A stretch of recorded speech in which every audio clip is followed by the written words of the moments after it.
உங்கள் வாழ்க்கையிலே அற்புதங்களை எப்படி பெற்றுக்கொள்வது என்பதை குறித்து இன்றைக்கு நாம பார்க்க போறோம். ஒரு வாலிப பையன் என்னிடம் தன்னுடைய புதிய வாகனத்தை மந்திரிக்கும்படியாக வந்து காண்பித்தான். புதிய கார் ஒன்றை வாங்கியிருந்தான். அந்த பையனை பார்ப்பதற்கு ரொம்ப சந்தோஷமாக இருந்தது.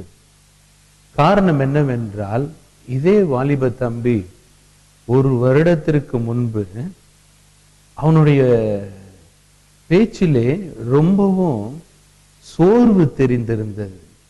நெகட்டிவாகவே சொல்லி கொண்டிருந்தான். நான் எந்த பிசினஸ் எடுத்தாலும் அது தோல்வியில முடியுது ஃபாதர், நான் தொட்டதெல்லாம் எதுவுமே சரியாக வருவதில்லை, என்ன செய்வதென்றே புரியவில்லை அப்படின்னு சொல்லி கொண்டிருந்த வாலிப தம்பி இன்றைக்கு என்னுடைய வியாபாரம் ரொம்ப நன்றாக இருக்கின்றது, நான் அருமையான முறையில கடவுள் என்னை ஆசீர்வதித்து கொண்டிருக்கிறார் அப்படின்னு சொன்னார். எப்படி இந்த அற்புதங்கள் உனக்கு வாழ்க்கையில சாத்தியமாயிற்று அப்படின்னு நான் கேட்டேன். அந்த பையன் உடனே காணா ஒரு திருமண பகுதியை வேதத்துல எடுத்து சொல்ல ஆரம்பிச்சான். ஃபாதர், நான் அது வரைக்கும் என்ன நினைச்சேன் அப்படின்னா, அற்புதங்களும் அதிசயங்களும் எனக்கு நடக்காது அப்படின்னு நான் நினைச்சுக்கிட்டு இருந்தேன். ஆனா அந்த காணா ஒரு திருமணத்துல அந்த பகுதியை படிச்ச உடனே எனக்கு புதிய விசுவாசம் வந்தது. அதுல முதல்ல ஆண்டவரை அவர்கள் அழைத்திருந்தார்கள். இன்விடேஷன், ஆண்டவரை அழைத்திருந்தார்கள். எல்லா காரியத்திற்கும் ஆண்டவரை அழைக்க வேண்டும் என்று நான் தெரிந்து கொண்டேன். அதற்கு முன்பெல்லாம் நான் தொட்டதற்கெல்லாம் நான் ஜெபிக்க மாட்டேன்.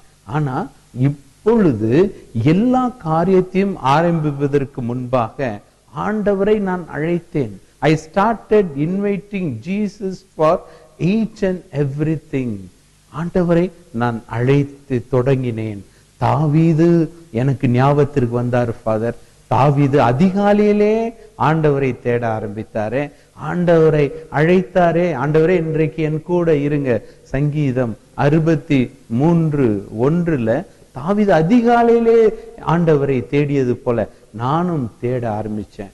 அதுக்கப்புறம் பாத்தீங்கன்னா ரெண்டாவது இன்டர்செஷன், அதாவது நான் பரிந்துரைக்காக யாரிடம் செல்வது என்று தெரியாமல் என்னுடைய வியாபாரம் தோல்வியிலே போய்கொண்டிருந்த போது மனிதர்களை தேடி நான் போய்கொண்டிருந்தேன், அரசியல்வாதிகளை தேடி போய்கொண்டிருந்தேன், வக்கீல்களை தேடினேன், போலீஸ் அதிகாரிகளை தேடினேன். ஆனா அதுக்கப்புறம் தான் தெரிஞ்சிச்சு, நமக்கு பரிந்துரை செய்ய இவ்வளோ அருமையான நபர் நம் அருகிலே இருக்கும்போது, அன்னை மரியாள் நம் அருகிலே இருக்கும்போது நாம் ஏன் அவரிடம் போகக்கூடாது என்று சொல்லி ஒரு சில காரியங்கள் எல்லாம் நான் புதிதாக ஆரம்பிக்கும் போது, அம்மா எனக்காக கொஞ்சம் ரெக்கமெண்ட் பண்ணுங்கம்மா அப்படின்னு சொல்லி அன்னை மரியாளிடம் நான் பரிந்துரை ஜெபம் செய்ய ஆரம்பிச்சேன். எனக்காக பரிந்துரை செய்யுங்கன்னு. பிரியமானவர்களே, அந்த வாலிபன் அப்படி சொல்லி கொண்டிருந்த போது எனக்கு ஒரு கதை ஒன்று ஞாபகத்திற்கு வந்தது. செப்டம்பர் 8 ஒரு நாள் பரலோகத்துல ரொம்ப கூட்டமாக இருந்ததாம், பயங்கரமான கூட்டம். என்ன, ஏன் இவ்வளவு கூட்டம் என்று பேதுருவுக்கு தெரியவில்லை. ஏனால் அவர்தான் பூமியில இருந்து வருபவர்களை பிரித்து அனுப்புபவர் அவர்தான். இவர்கள் நரகத்திற்கு செல்ல வேண்டும், இவர்கள் மோட்சத்திற்கு செல்ல வேண்டும் என்று பிரித்து அனுப்புபவர் அவர்தான். அன்னைக்கு பாத்தீங்கன்னா மோட்சத்திலே மிகவும் அதிகமான நபர்கள் உள்ளே வந்து கொண்டிருந்தார்கள். எப்படி உள்ளே நுழைகிறார்கள், எப்படி வருகிறார்கள் என்றே அவருக்கு தெரியாமல் இருந்தது.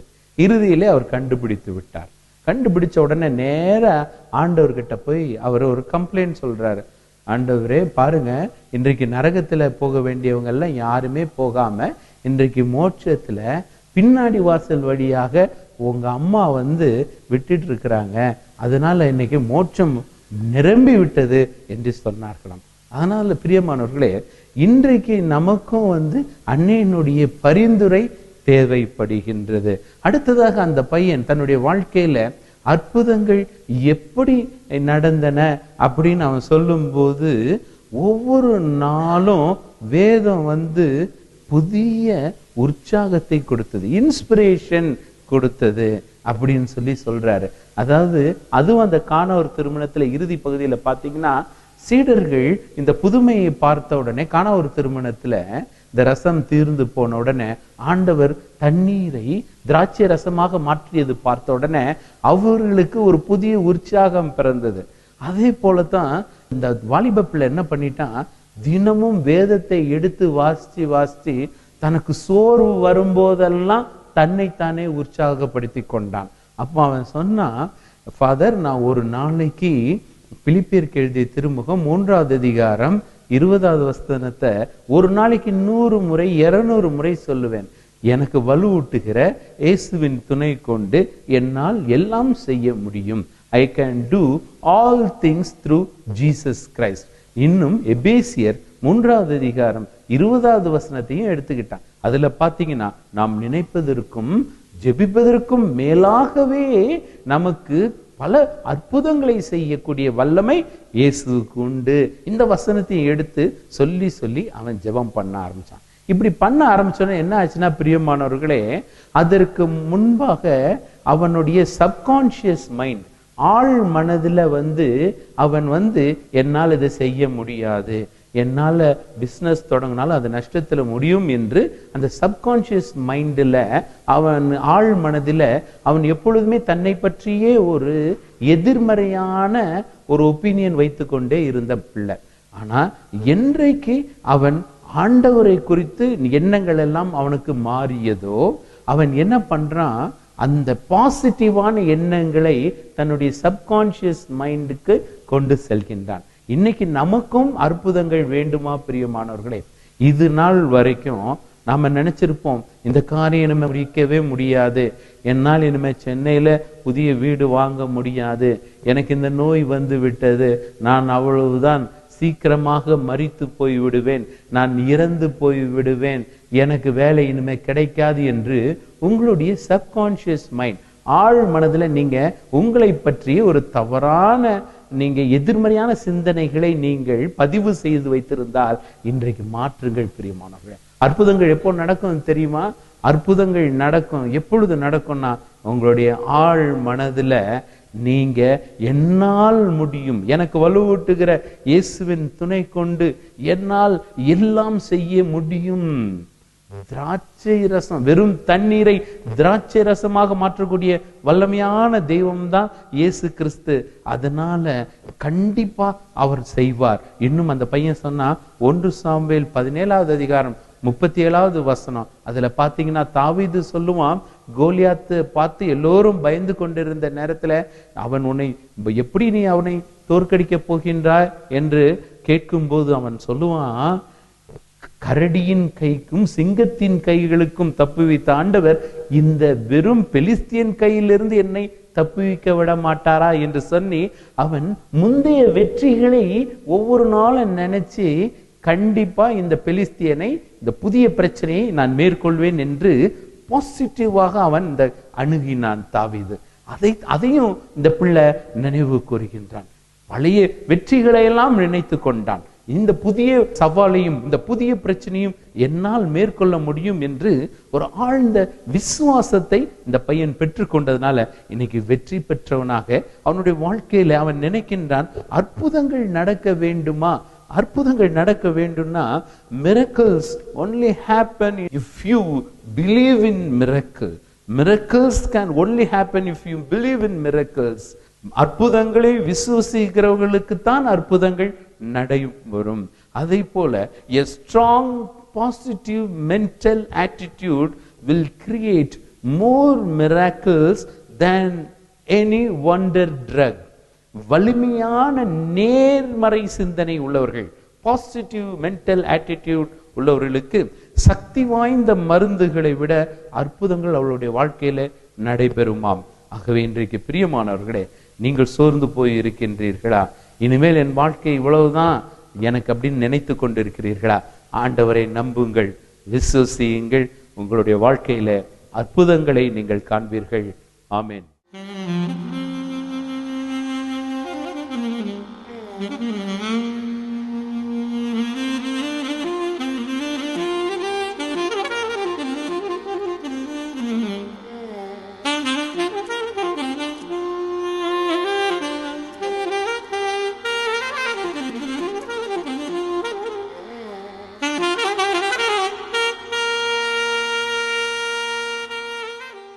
கரங்களை தட்டி ஆண்டவரை மகிமைப்படுத்தும். பிரியமானவர்களே, இயேசு ராஜா வந்திருக்கிறார், எல்லோரும் கொண்டாடுவோம். பிரியமானவர்களே, இயேசு ராஜா வந்துட்டா என்ன ஆகுதுன்னா, இந்த இடம் முழுவதையும் ஆளுகை செய்கிறார்.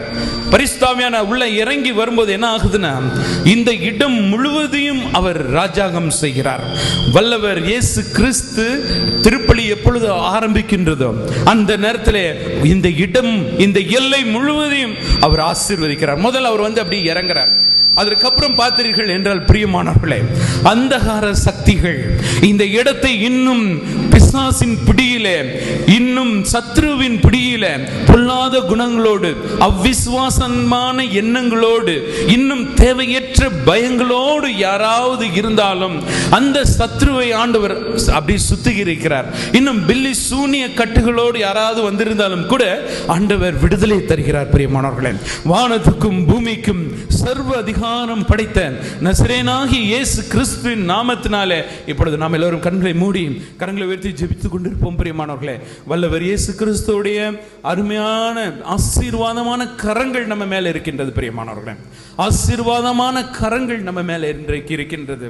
எப்பொழுது அவருடைய பரிசுத்த பிரசனம் இங்கே வந்து விட்டதோ, உச்சன் தலை முதல் உள்ளம் கால் வரை பிரியமானவர்களே அவருடைய வல்லமை இந்த இடத்துல இருக்கின்றது. பிரியமானவர்களே, அவருடைய வல்லமை இந்த இடத்துல இறங்கி கொண்டிருக்கின்ற நேரத்தில் பிரியமானவர்களே நீங்கள் ஜெபம் செய்யுங்க. பிரியமானவர்களே, சாபங்கள் எல்லாம் போகணும் ஆண்டவரே, சாபங்கள் எல்லாம் போகணும், ஆசீர்வாதம் பெருகணும். பிரியமானவனே, அப்பா இயேசுவே, எங்க குடும்பத்தில் மேல இருக்கின்ற சாபங்கள் எல்லாம் போகணும், ஆசீர்வாதம் வரணும்.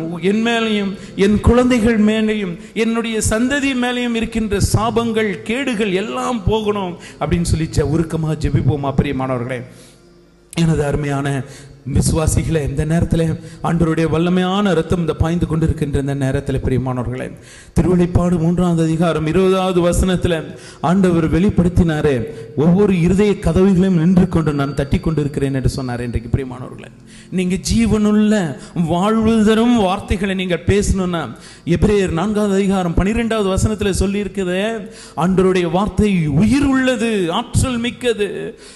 சாத்தான் உங்களை சோதிக்கலாம், நோய்களை தரலாம், குடும்பத்திலே பிரச்சனைகளை கொண்டு வரலாம். இந்த வசனத்தை சொல்லி சொல்லி நீங்கள் துரத்த வேண்டும். இயேசு கிறிஸ்து சோதிக்கப்படும் போது பிரியமானவர்களே, சோதிக்கப்படும் போது அவர் சொன்னார், இந்த வசனத்தில் இப்படி எழுதியிருக்கின்றது என்று சொல்லி அப்பாலே போ சாத்தானே என்று சாத்தானை விரட்டினார். பிரியமானவனே, இன்றைக்கு உன்னுடைய குடும்பத்திலே நோய்கள் நீங்க வேண்டுமா, சாபங்கள் நீங்க வேண்டுமா, இயேசுடைய வார்த்தைகளை தியானித்து, வார்த்தைகளை, வாக்கு தத்தங்களை, ஸ்தோத்திர பலிகளை சொல்லி சொல்லி உன்னுடைய நோயையும் உங்கள் குடும்பத்திற்கு மேலாக வந்திருக்கின்ற சாபத்தையும் நீங்க எடுத்து போட போறீங்க. பிரியமானவர்களே, ஆசீர்வாதங்கள் பெருகி கொண்டிருக்கின்றன. பிரியமானவனே, என் சகோதரனே சகோதரி, நீயும் ஜெபித்து இந்த நேரத்தில் ஆண்டவருடைய ஆசீர்வாதத்தை பெறுவாயா? என் சகோதரனே சகோதரியே, அந்தகார சக்திகளுக்கு எதிராக நீ சொல்லு. இன்றைக்கு வார்த்தைகள் கிரியை செய்து கொண்டிருக்கின்றன, குணமளிக்கும் வழிபாடு நடந்து கொண்டிருக்கின்றது.